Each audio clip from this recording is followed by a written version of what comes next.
If you ever noticed charts on Tradingview showing a different price than your broker, the reason is market data timing. Let's clearly explain what real-time data actually is and how it works.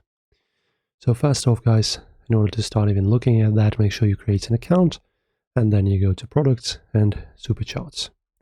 This is where you can see the real market and real-time data. So real-time data means every trade happening on a stock exchange is transmitted instantly to your chart, tick by tick.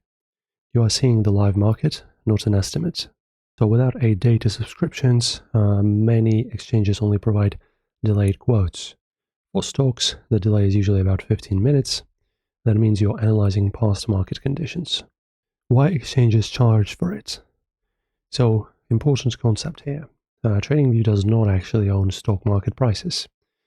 Stock exchanges like NICE or NASDAQ sell their data feeds. Platforms must pay to redistribute those prices. So when you pay for real-time data, you're paying the exchange, not the charting websites. Now, how the data reaches your chart. So here's the process. Exchange, then data provider, then Tradingview, and then your chart. This is the chain. Every buy and sell order updates the last traded price, and your chart refreshes immediately. And now, why this matters for traders?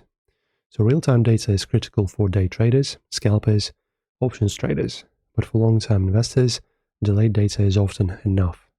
And the important detail here is crypto exception.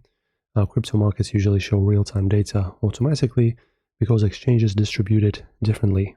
So as a pretty much finish for this video, real-time data simply means you're seeing the live market instead of a 15-minute old version of it. Hopefully this helps you out and clears out some dust. If this did help, don't forget to like and subscribe, and see you in the next one.